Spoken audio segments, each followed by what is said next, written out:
नमस्कार। शब्दघोष की जनसरोकार में आपका स्वागत है। मैं मोहन लाल मोदी आज एक बार फिर भ्रष्टाचार की खबर पर फोकस हूं। जैसा कि आप सभी जानते हैं, अभी तक अशोकनगर जिला अंतर्गत चंदेरी तहसील की रामनगर इकाई भ्रष्टाचार के केंद्र में बनी रही, लेकिन अब आज एक और इकाई पकड़ में आई है। ये इकाई अशोकनगर जिले की ही है, लेकिन तहसील बदल गई है। इसकी तहसील है मुंगावली। ये मुंगावली तहसील है, चंदेरी तहसील के बिल्कुल बगल में लगी हुई पड़ोस की तहसील। और इसमें एक कहना चाहिए कृषि सहकारी समिति है गदुली। ये बहादुरपुर से लगी हुई है। बहादुरपुर और मुंगावली के बीच गदुली के स्थान है जहां ये समिति है। इस समिति में वर्ष 2014 से 2017 तक कौन कौन लोग की पोस्ट पर पदस्थ थे। पहला नाम है इसमें प्रबंधक देवदत्त शाल्या, ये प्रबंधक थे। सहायक प्रबंधक थे रामसेवक शर्मा। ये रामसेवक शर्मा कौन है आप समझ लें। अभी तक हम जो रामनगर समिति का जो भ्रष्टाचार लेकर चल रहे थे करोड़ों रुपए का, जिसका जो आरोपी है वो योगेश शर्मा है।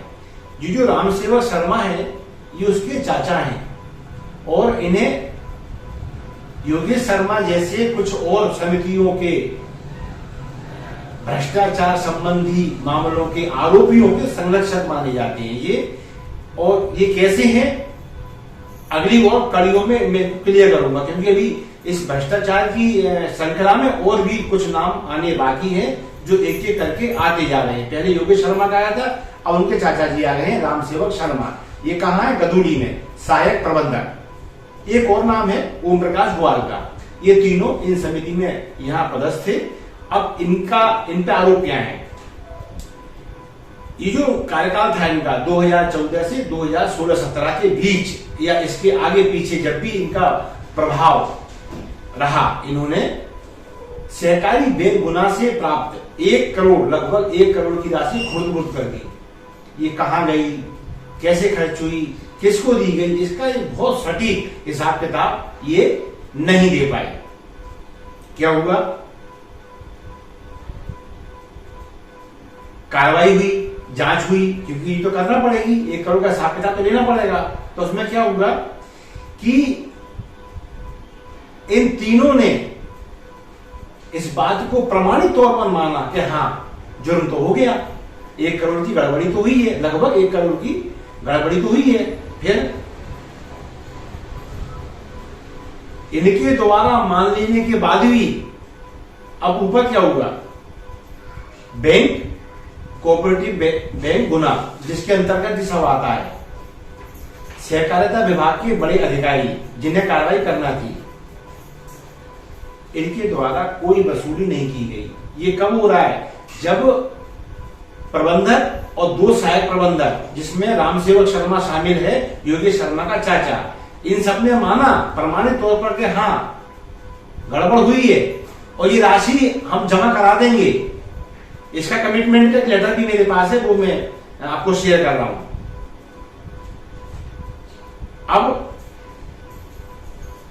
इसमें दोषी कौन? तो तीनों का मामला तो ये न्यायालय में कैसे पहुंचा ये भी बताऊंगा मैं आपको। बाकी कार्रवाई किनको करना थी? मेन दोषी कौन? बैंक के महाप्रबंधक गुना कोऑपरेटिव बैंक, जो इनकी कहना चाहिए गवर्निंग बैंक कह लो, जिसने इन्हें रुपए दिए थे, उसके महाप्रबंधक, सहकारिता विभाग के उपायुक्त, प्रशासक, ये सभी लोग ऐसे हैं जो चाहते तो वसूली कर सकते थे लेकिन नहीं की, उदासीन बने रहे। इनकी निष्क्रियता और इनका रहस्यमय मौन ये संदिग्ध है और उच्च स्तरीय जांच की आवश्यकता प्रतिपादित करता है।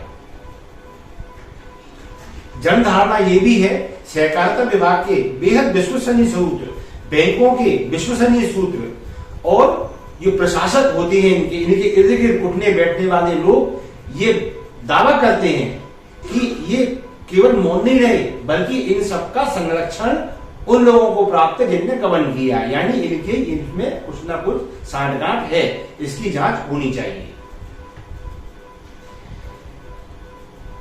अब जो इस मामले के जानकार हैं, जो इसी विभाग में बैठे हुए हैं, जिन्होंने गौर से देखा है लेकिन निसहाय हैं, कुछ कर नहीं पा रहे, कसमस आ रहे हैं, क्यों? आरोपी की पहुंच तगड़ी है, तो वो क्या बताते हैं कि ये मामला आगे पीछे तकलीफ देगा किसको? जिनने हरकत की उन्हें और जिनने कार्रवाई नहीं की उन्हें। तो इस षड्यंत्र के तहत इनने क्या किया, इस मामले को पुलिस के हवाले कर दिया। क्या होगा उससे? केस कमजोर, क्योंकि केस कमजोर है तो मामला न्यायालय में जाएगा। न्यायालय में जाने से दो चीजें होंगी, केस कमजोर होने से आरोपी को जमानत सहज मिल जाएगी, और जो कहना चाहिए कार्रवाई करने के जो जिम्मेदार लोग थे उन्हें कहने को हो जाएगा भाई मामला न्यायालय के विचाराधीन है, इसलिए हम कुछ नहीं कर सकते, और ऐसा कहा भी जाता है। चलिए अब क्या हुआ? वही हुआ, पुलिस में मामला गया, न्यायालय में पहुंच गया। इसमें से एक जो साल्या है, देवदत्त साल्या, वो तो बरी हो गया। अब दो रह गए हैं, रामसेवक शर्मा और एक जो ओम प्रकाश गुआर है शायद, हाँ राइट, ओम प्रकाश गुआर। अब ये दो आरोपी रह गए हैं। देखिए इनका केस तो कमजोर है ही है, आगे क्या होता है ये गौर करने लायक है। अब क्या हुआ, इसमें खासी ये है कि अदालत का मसला भी यदि अपन ससम्मान बीच में ले लें तो अब तक ऐसा कोई प्रकरण या न्यायालय का आदेश सामने नहीं आया है जिसके तहत बैंक को वसूली करने से रोका गया हो, सहकारिता विभाग के कारिंदों को वसूली में सहयोग करने से रोका गया हो, अथवा अशोकनगर कलेक्टर, क्योंकि गुना कलेक्टर में प्रशासक बतौर नाम गुना कलेक्टर का भी आएगा, तो जिस जिले की ये घटनाएं या कहना चाहिए गबन की स्थितियां हैं वो अशोकनगर जिले के कलेक्टर, गुना जिले कलेक्टर, और जिन्हें वसूली में सहयोग करना था अशोकनगर अंतर्गत मुंगावली तहसील के तहसीलदार, ये मिलकर धारा 64 के तहत इस 1 करोड़ रुपए, लगभग 1 करोड़ रुपए की वसूली कर सकते थे सहकारिता की धारा 64 के अंतर्गत, लेकिन इनके द्वारा नहीं की गई। क्यों? क्योंकि अवधारणा यही है, इन सबका संरक्षण आरोपियों को शुरू से प्राप्त है, अभी तक प्राप्त है, और आगे ऐसा लगता है क्योंकि सब भूले हुए हैं तो ये बना रहेगा। अब आता है अधिकार था, वसूली कर सकते थे, नहीं की, कोर्ट की वसूली पर रोक नहीं है, फिर भी वसूली नहीं हो रही। कब नहीं हो रही? जब बैंक प्रबंधन मौन है, सहकारिता विभाग हाथ पे धरे बैठा है, पुलिस अधिकारी तो बिल्कुल यार हैं इनके, लेकिन मामला चूंकि इधर आ गया है मुंगावली में, तो इनकी अब कड़ियां तलाशेंगे कि यहाँ पुलिस विभाग ने इस जहां लोगों ने मान लिया जुर्म किया उस मामले को इतना कमजोर कैसे बनाया, ये बहुत जल्दी सामने लाएंगे। और जनप्रतिनिधि राजनेता और खासकर सीएम का इस रामसेवक शर्मा के साथ फोटो होना, ये बड़ा गंभीर विषय है। मैं ये तो नहीं कहता कि मुख्यमंत्री का इनको डायरेक्ट संरक्षण प्राप्त है, और हो सकता हो भी, नकारते भी नहीं है, फोटो कहता है संरक्षण प्राप्त है, लेकिन ये इतने बड़े बागड़ बिल्ले हैं, शायद सीएम को ये मालूम ही ना हो, सीएम इन्हें भला आदमी मानता हो, इसलिए सीएम ने कंधे पे हाथ रख दिया।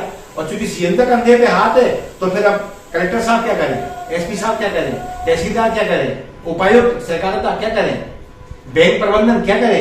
क्यों? सीएम का कंधे पे हाथ है, रामसेवक शर्मा के पे, ये हम आपको बता रहे हैं, आप देखते रहिए। तो कुल मिलाकर ये अभी रामनगर था चंदे जी का, अब ये मुंगावली का गदूली आ गया। इस तरह के और मामले हैं बहुत सारे, और करोड़ों के नहीं, अब ये करोड़ों के होने वाले हैं जब तक ये अपने अंजाम को प्राप्त नहीं होंगे। ये दरअसल ऐसे मामले हैं जो उस सरकार को बदनाम करने जा रहे हैं, उस सरकार को दागदार करने जा रहे हैं जिस सरकार का मुख्यमंत्री का ये दावा रहा है अपराधियों का मध्य प्रदेश में कोई स्थान नहीं है, अपराधियों को नीचे जमीन में गाड़ देंगे। ये उस मुख्यमंत्री के मध्य प्रदेश में ऐसे संगीन जुर्म हो रहे हैं, ये शर्मनाक है। और मुझे लगता है जब भी मुख्यमंत्री महोदय को ये मालूम चलेगा कि उनके नाम का सहारा लेकर करोड़ों का घालमेल हो रहा है, मुझे पूरा विश्वास है वो जांच का आदेश देंगे। जनता धैर्य रखे, कोऑपरेटिव धैर्य रखे, कंज्यूमर धैर्य रखें और जो शिकार हुए इस भ्रष्टाचार के वो धैर्य रखें। ईमानदार मुख्यमंत्री आज लेकर आदेश करेंगे, जांच होगी और ये सब चीजों में आएंगे। इसी कामना के साथ मैं मोहनलाल मोदी इस कार्यक्रम को विराम देता हूं। फिर कभी आपके सामने आऊंगा नए मुद्दे के साथ। तब तक आज्ञा दीजिए। नमस्कार, जय हिंद।